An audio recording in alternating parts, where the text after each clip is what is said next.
Cyber ആക്രമണത്തിൽ അതിജീവിതയുടെ പരാതിയിൽ പോലീസ് കേസെടുക്കുമെന്നറിയുന്നു. അധിക്ഷേപ വീഡിയോയിൽ കോൺഗ്രസ് ജനപ്രതിനിധി ശ്രീനാദേവി കുഞ്ഞമ്മയ്ക്കെതിരെ കേസെടുക്കും. KPCC അധ്യക്ഷനും പ്രതിപക്ഷ നേതാവിനും അതിജീവിത പരാതി നൽകിയിട്ടുണ്ട്. ഋഷിപാലുണ്ട് കൂടുതൽ വിവരങ്ങളുമായി. ഋഷിപാൽ, കോൺഗ്രസിൽ നിന്ന് തന്നെ പ്രധാനപ്പെട്ട ചില യുവ നേതാക്കൾ ഈ ശ്രീനാദേവി കുഞ്ഞമ്മയ്ക്കെതിരെ ഇപ്പോൾ രംഗത്ത് വന്നിട്ടുണ്ട്.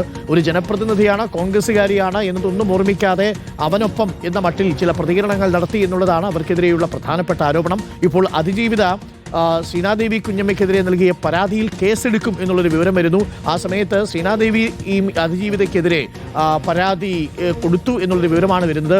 അതിജീവിതയ്ക്കെതിരെ നിലപാടെടുത്ത ശ്രീനാദേവി കുഞ്ഞമ്മയുടെ നിലപാടിൽ കോൺഗ്രസിൽ തന്നെ ആശ്ചര്യം ഉയരുന്നുണ്ട്. പലതരത്തിലുള്ള പ്രതികരണങ്ങൾ വരുന്നു. പാലക്കാട് സീറ്റിന് വേണ്ടിയുള്ള നീക്കമാണോ എന്ന മട്ടിലുള്ള ചില വ്യാഖ്യാനങ്ങൾ വരുന്നുണ്ട്. ഇപ്പോൾ എന്തായാലും KPCC അധ്യക്ഷനും പ്രതിപക്ഷ നേതാവിനും അതിജീവിത പരാതി നൽകി എന്നുള്ള വിവരമാണോ അറിയാൻ സാധിക്കുന്നത്?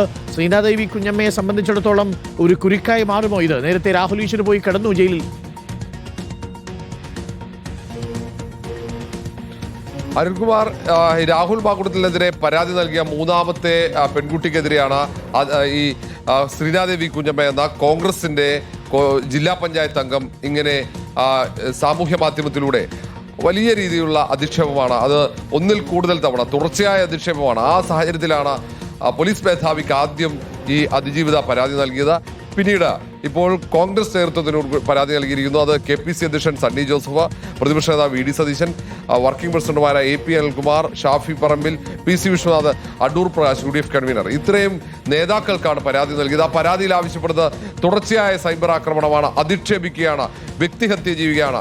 അടിയന്തരമായി ശ്രീനാദേവി കുഞ്ഞമ്മയ്ക്ക് എതിരെ നടപടി പാർട്ടി എടുക്കണം. അതിൽ ശ്രീനാദേവി കുഞ്ഞമ്മയെ നിയന്ത്രിക്കാൻ പാർട്ടി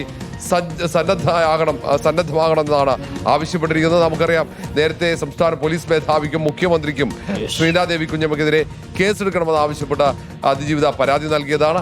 ആ അതിജീവിതയ്ക്ക് പിന്തുണയുമായി മറ്റ് പ്രധാനപ്പെട്ട ചില കോൺഗ്രസ് നേതാക്കളൊക്കെ രംഗത്ത് വരുന്നുണ്ട്. പരസ്യമായില്ലെങ്കിൽ കോൺഗ്രസിൽ കടുത്ത അതൃപ്തിയുണ്ട്. നേരത്തെ CPIയിൽ നിൽക്കുമ്പോൾ, ജില്ലാ പഞ്ചായത്ത് അംഗമായിരിക്കുമ്പോൾ രാഹുൽ മാങ്കുട്ടത്തിലെ കോൺഗ്രസ് നേതാക്കൾ പോലും ന്യായീകരിക്കാത്ത ഘട്ടത്തിൽ ന്യായീകരിച്ച ആളാണ് ശ്രീനാദേവി കുഞ്ഞമ്മ. അങ്ങനെയാണ് പിന്നീട് പതുക്കെ കോൺഗ്രസിലേക്ക് ശ്രീനാദേവി കുഞ്ഞമ്മ അഭയം തേടുന്നത്. കോൺഗ്രസിലെത്തി ഞെട്ടിച്ചുകൊണ്ട് അവിടെ ജില്ലാ പഞ്ചായത്തിലേക്ക് സീറ്റ് വാങ്ങി. അത് രാഹുൽ മാങ്കുട്ടത്തിലെ സ്വാധീനത്തിലാണ് സീറ്റ് വാങ്ങിയതെന്ന് പത്തനംതിട്ടയിലെ കോൺഗ്രസ് നേതാക്കൾ വ്യാപകമായി പരാതിയും ഉയർത്തിയിരുന്നു.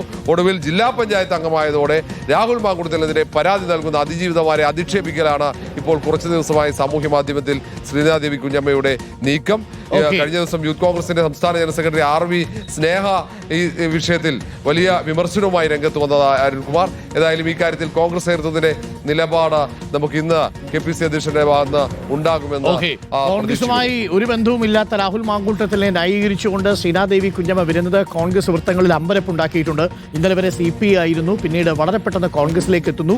രാഹുൽ മാങ്കൂട്ടത്തിനെ ന്യായീകരിച്ചുകൊണ്ട് നിലപാടെടുത്തതോടുകൂടി പെട്ടെന്ന് സ്ഥാനാർത്ഥിത്വം കിട്ടുന്നു എന്ന മട്ടിൽ പ്രചരണങ്ങൾ ഉണ്ടാവുന്നു. ഇപ്പോൾ ജനപ്രതിനിധിയായതിനു ശേഷം പാലക്കാട് സീറ്റിൽ കണ്ണുവയ്ക്കുന്നു എന്ന മട്ടിലാണ് ചില നേതാക്കളൊക്കെ പ്രതികരിക്കുന്നത്. അതിനുവേണ്ടി വീണ്ടും അതേ തന്ത്രം പയറ്റുന്നു എന്നാണ് കോൺഗ്രസിലെ യുവ നേതാക്കൾ ഇപ്പോൾ അവർ സംശയിക്കുന്നതും. എന്തായാലും ഈ കാര്യത്തിൽ ശ്രീനാദേവി കുഞ്ഞമ്മയെ കോൺഗ്രസ് നിലയ്ക്ക് നിർത്തുമോ എന്നുള്ളതാണ് അറിയേണ്ടത്. നമുക്ക് കാത്തിരുന്ന് കാണാം എന്താണ് സംഭവിക്കുക എന്നുള്ളത്.